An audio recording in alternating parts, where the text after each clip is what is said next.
Le Louvre possède une très riche collection d'antiquités datant de l'époque du pharaon Akhenaton. Ce qui est intéressant, c'est que les objets d'art égyptiens de cette époque-là se sont affranchis des contraintes d'autrefois. L'art du temps d'Akhenaton fut brillant et éphémère comme le météore. La réforme qu'il avait entamée fut finalement annulée. L'Égypte revint sur son orbite initiale.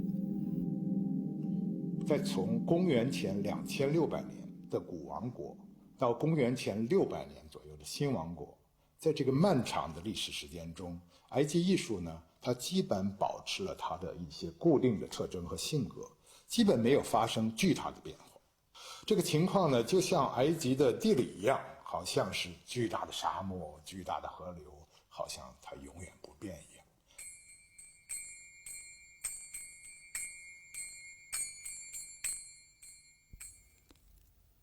À nos yeux, la vie et la mort sont dans un cycle sans fin, comme le lever et le coucher du soleil, l'assèchement et le débordement du Nil.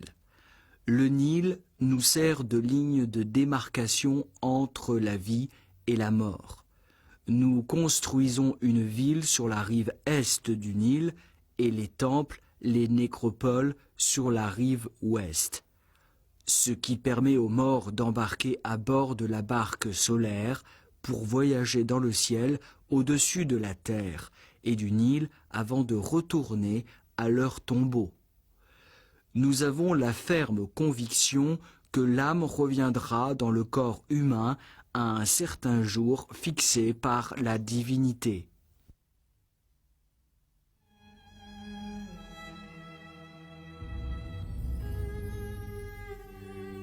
En fin de compte, qu'est-ce qui a poussé les Égyptiens à croire fermement l'existence du monde des morts et à la régénération de la vie? Dans la langue écrite égyptienne, le mot « barque » signifie « le voyage ». Nous avons vu au Louvre des antiquités représentant des barques en navigation. Au milieu d'une barque repose la dépouille d'un pharaon sous une tonnelle. Quelques esclaves, debout ou à genoux, veillent auprès de lui pour peut-être le convoyer jusqu'à l'au-delà. Pour eux, la vie n'est qu'une traversée d'une rive à l'autre.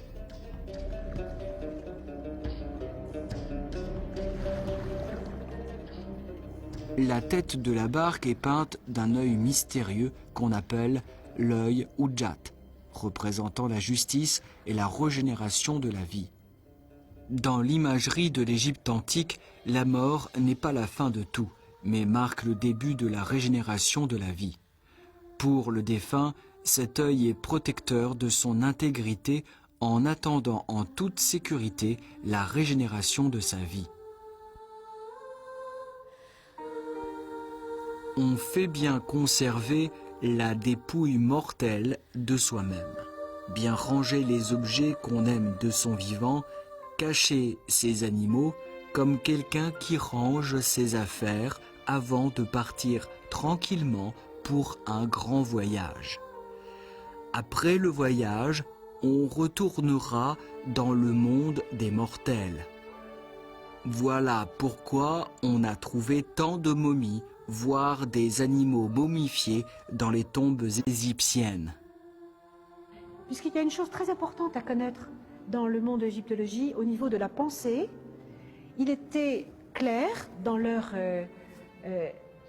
pensée que la momie ou le défunt, le support physique, devait traverser l'éternité, que le corps continuait de vivre à travers pendant tout le temps de la mort.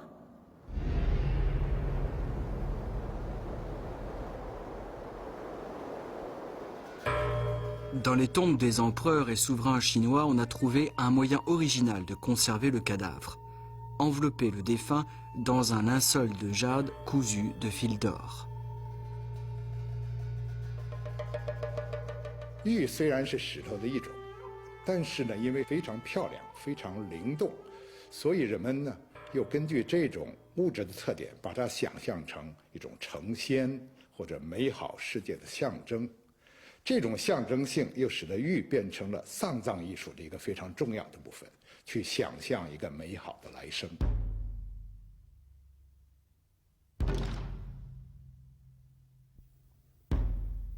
Ce linceul de jade datant de la dynastie des Han a un cache pour le nez, 2 pour les yeux et 1 pour la bouche.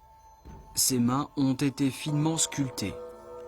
Le cadavre, putréfiable, a disparu, mais son linceul ne saurait pourrir et restera à jamais.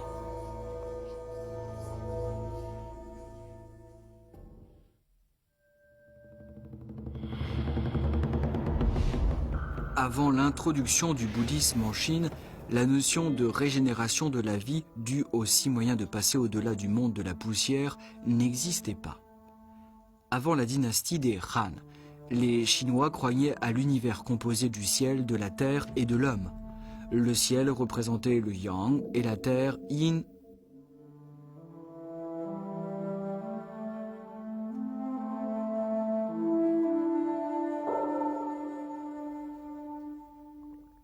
Cette peinture sur soie en forme de T fut retrouvée dans un tombeau datant de la dynastie des Han. La lecture de cette peinture en 3 registres se fait de haut en bas. Le registre supérieur représente le monde céleste. Le soleil à droite et la lune à gauche. 2 dragons s'envolent au-dessus des immortels.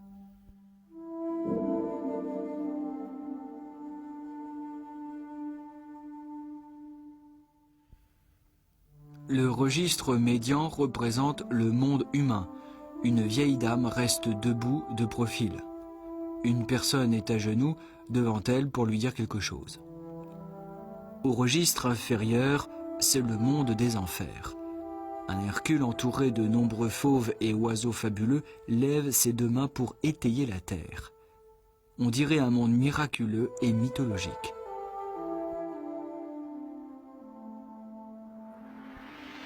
L'homme a califourchon sur un dragon et dragon et phénix conducteur de l'âme sont 2 peintures sur soie consacrées également à la conduite au ciel de l'âme du mort. Le défunt, vêtu d'une robe très large, à l'expression sobre et noble, à l'allure d'immortel. Une peinture réconciliatrice de la réalité et de l'imagerie interprète à bon escient l'aspiration des Chinois vivant sous la dynastie des Han. Ils étaient jaloux du monde humain, mais désireux aussi de vivre heureux dans le monde de l'au-delà. On vit libre et romantique dans le monde céleste. «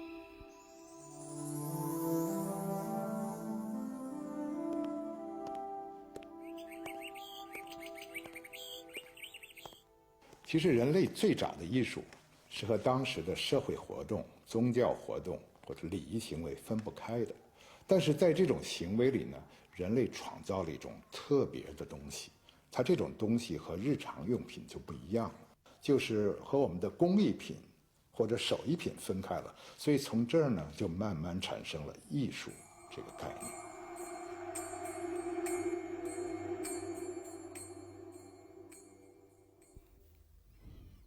Ces antiquités égyptiennes faisaient partie de la collection du Louvre, proviennent pour la plupart des tombeaux de nos pharaons.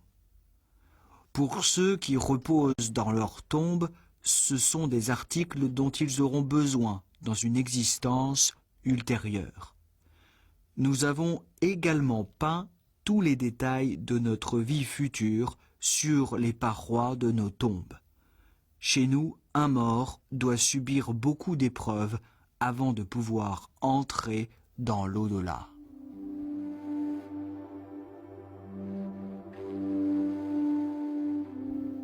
Le livre des morts ou livre de la sortie au jour atteste les règles à respecter et les épreuves à subir par les morts. En Égypte antique, un exemplaire fut enseveli dans presque tous les tombeaux pour apprendre aux défunts à exalter les divinités et à bien subir les épreuves en vue de la renaissance de leur vie. Le contenu du dit livre, semblable à un guide pour les morts, fut copié sur des papyrus par les scribes ou gravés sur les parois du tombeau.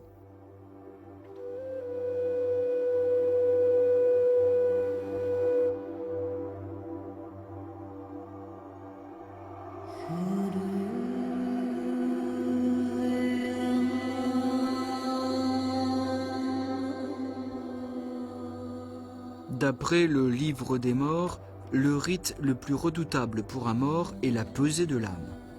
Sur une balance, on pose une plume de la déesse de la justice Maat et le cœur du mort sur l'autre. S'il y a équilibre, le mort est alors autorisé à entamer son voyage pour la régénération de sa vie. Sinon, il sera considéré comme ayant commis des péchés et dévoré par le dieu crocodile posté dans un coin.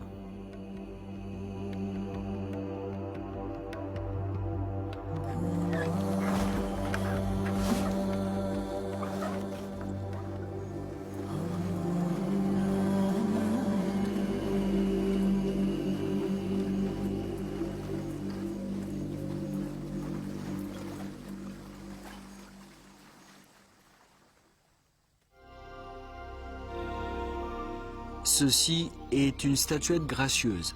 Sa robe lisse laisse entrevoir ses formes gracieuses, raffinement sculptées. Elle porte un panier d'aliments sur sa tête et tient une amphore d'eau à la main pour les offrir aux propriétaires de la tombe.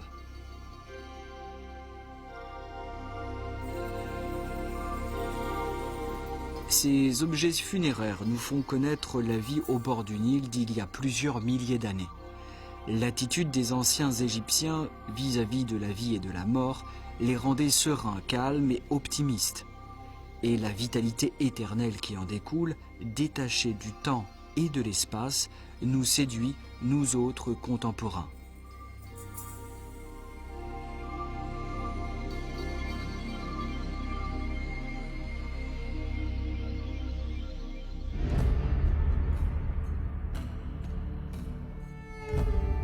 Les bronzes et les objets de jade faisant partie des collections du musée du Palais impérial et les objets égyptiens conservés au Louvre nous transmettent la compréhension et la sensation vis-à-vis de la vie et de la mort des êtres humains d'il y a des milliers d'années.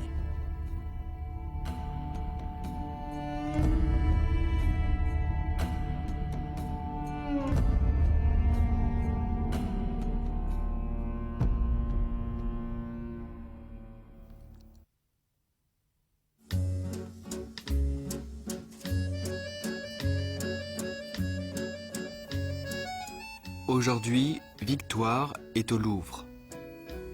Elle y fut amenée dès qu'elle avait été retrouvée en 1863 dans les ruines d'un temple.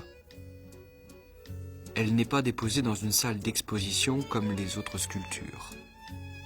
Elle se dresse en haut de l'escalier d'Aru. Oui, elle doit rester là, seule, comme si elle restait toujours en haut du temple pour déclarer « Je suis à jamais le symbole de la victoire ». Debout, à la tête de la nef, contre le vent qui remboulante sa robe, elle guidait sa flotte pour courir sur les flots. Elle étendait ses ailes pour protéger la terre et le peuple à ses pieds. Elle est très grande. Ce musée possède des milliers d'objets d'art. Pourquoi l'appelle-t-on l'une des muses du musée du Louvre qu'il a installée à son point culminant ?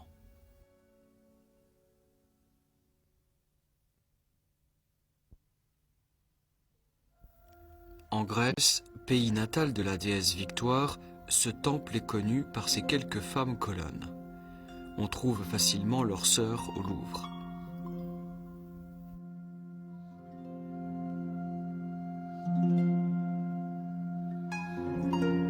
Cette salle des sculptures grecques est vulgairement appelée la salle des femmes colonnes, à cause de la présence d'une colonnade de 4 colonnes à l'entrée.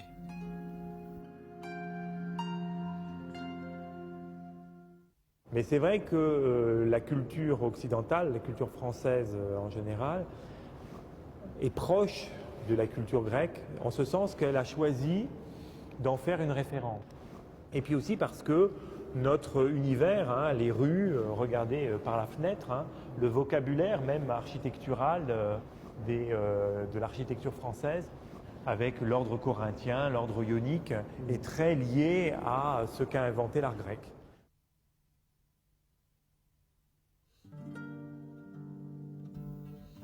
Dès le début, les antiquités grecques constituent le gros des collections de ce musée, ancien palais royal.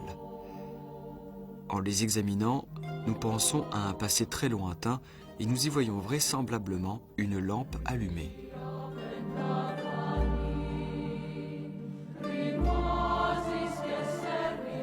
Ces débris d'un bas-relief proviennent du Parthénon de l'acropole d'Athènes. S'ils étaient restés en Grèce, nous aurions vu un édifice en meilleur état. Hélas, au cours du déclin de la Grèce, ils ont été pillés et dispersés un peu partout dans le monde, ce qui permit quand même à la civilisation grecque d'être semée à tout vent. Les vainqueurs avaient conquis la Grèce avant d'être conquis par la beauté de celle-ci. La civilisation brillante et splendide de la Grèce antique fut précisément à l'origine de l'actuelle civilisation de l'Occident. Nous pouvons en réalité reconnaître l'ombre de la Grèce dans presque toutes les œuvres d'art occidentales.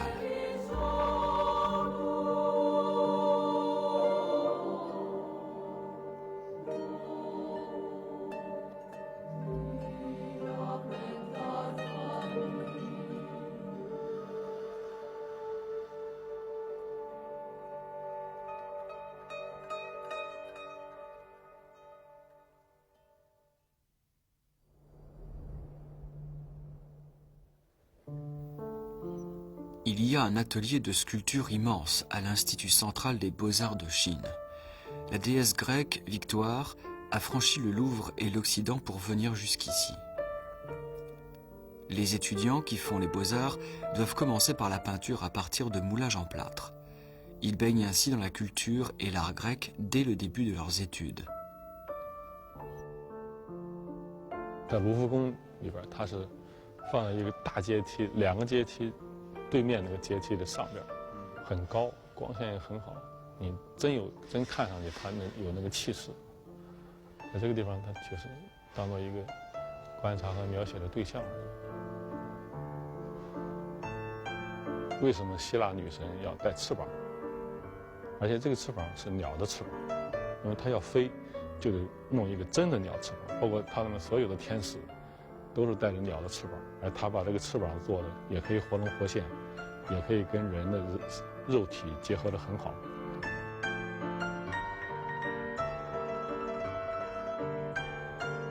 飞天儿都不用翅膀，飘带一飘，你就知道它是在空中在飞翔，用不着翅膀。这个我觉得这就是由于世界观不同导致的艺术内容、艺术形式的不同，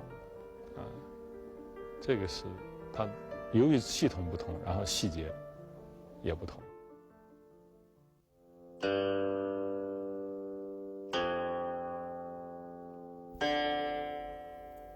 Laissons examiner les détails de cette différence.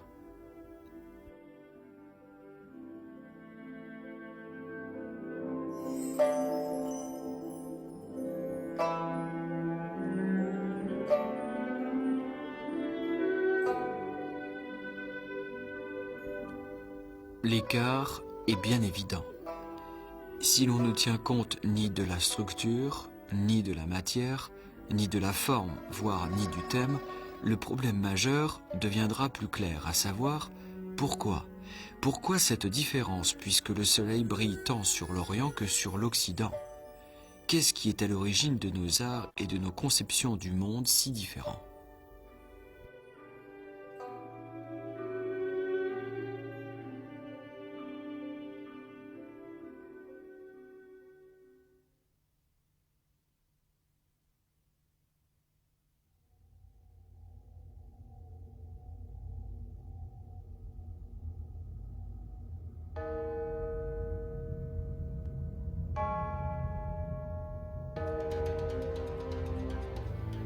Le palais impérial, ce grand musée d'Orient, recèle d'innombrables trésors artistiques et historiques. Dépôt d'un temps très long, ils attendent d'être vénérés.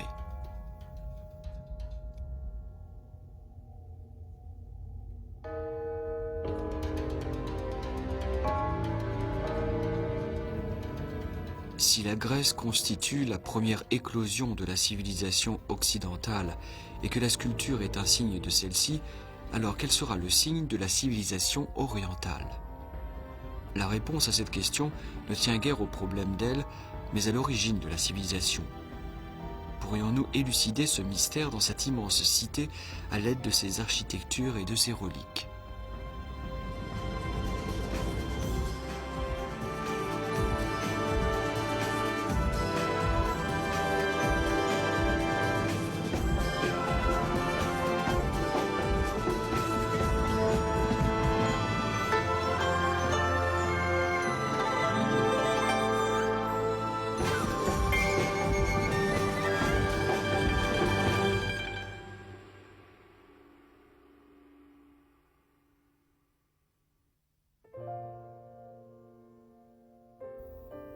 Nous nous sommes rendus au palais impérial. Tout ce qui est ici nous séduit. Nous n'avons peut-être pas pensé à ceci. La force de notre inconscience nous amène par intuition à venir rechercher notre origine.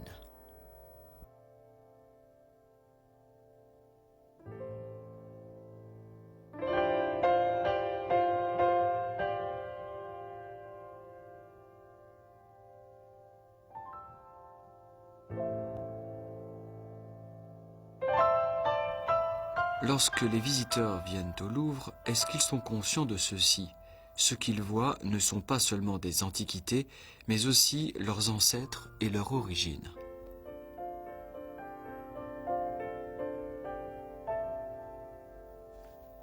Dans leur fort intérieur, deux questions permanentes se posent. Qui suis-je? D'où je viens?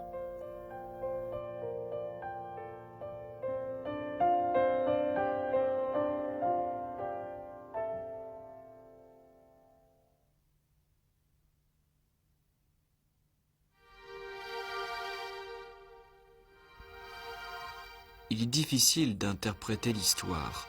Vous pouvez voir une autre Grèce au Louvre, celle provenant d'un passé encore plus lointain, caractérisée, semble-t-il, par la rusticité et la simplicité qui ne diffèrent guère de l'embryon de notre civilisation.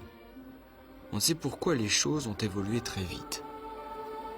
Les Grecs ont opté pour la forme réaliste et nous les Chinois pour les lignes abstraites.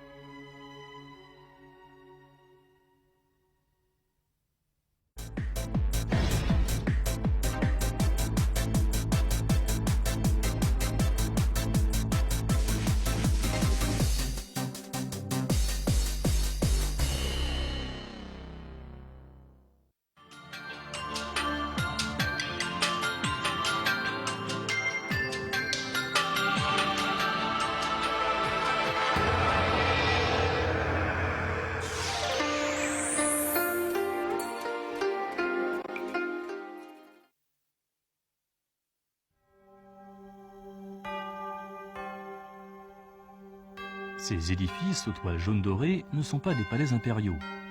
C'est le complexe du temple du sommet Bodhisattva au mont Wutrai, dans la province du Shanxi, en Chine. À partir de la dynastie des Tang, il y a plus d'1 millier d'années, la tuile jaune fut définie comme matière exclusive aux édifices impériaux. Le complexe du temple du sommet Bodhisattva, tant du point de vue du format, des couleurs que des décorations, respire la magnificence impériale. Les travaux de construction de ce complexe de temple sur le mont Wutrai commencèrent en l'an 480. Il y eut des extensions au fil des siècles. Le portique multicolore du temple porte la dédicace « Haut lieu sur un sommet miraculeux », calligraphié par l'empereur Kangxi. Mais ce qui est incompréhensible est que l'empereur eut mis un trait de moins au caractère chinois « sommet ». Jusqu'à ce jour, personne n'a pu fournir d'explication.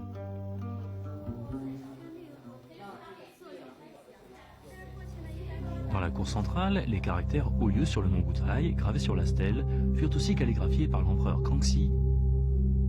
Par ces inscriptions lithiques, on peut pressentir que ce complexe de temple n'allait pas être un temple quelconque.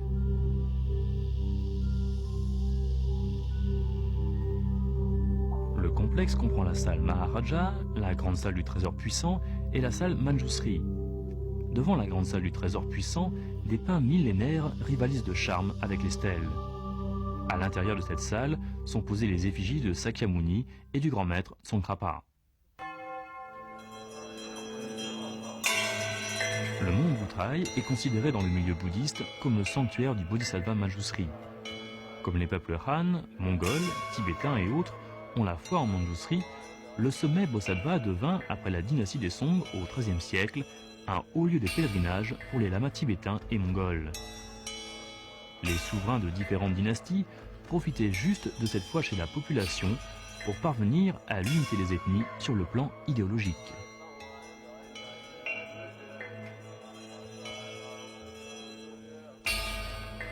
L'inscription en 4 langues sur cette stèle fut calligraphiée par l'empereur Tianlong lors de son 6e pèlerinage sur le mont Wutrai. Il expliqua en personne le sens de sa dédicace. C'était pour encourager la secte des Jaunes du bouddhisme, pour maintenir la paix dans le pays. La secte des Jaunes fut dans le temps l'école dominante dans le bouddhisme. Mais ces termes « secte des Jaunes » utilisés ici englobent les bouddhismes mongols et tibétains.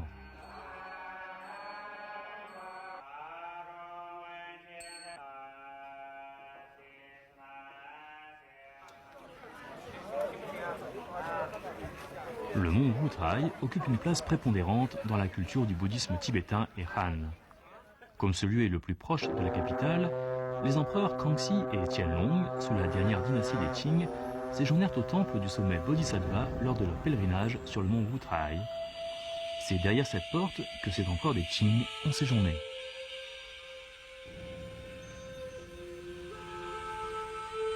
Dans l'Antiquité, en Chine, le jaune était considéré comme signe de noblesse et le pourpre de joie, de somptuosité et de richesse. Il y a 2000 ans, les palais impériaux sous la dynastie des Zhou étaient déjà teintés de pourpre, si bien que les sanctuaires adoptèrent par la suite briques rouges et tuiles grises pour décorer leurs édifices. Comme les empereurs avaient leur résidence provisoire ici, ce temple fut autorisé à utiliser les mêmes matériaux que ceux des édifices impériaux. Murs pourpres et tuiles jaunes sont les signes typiques d'un temple impérial.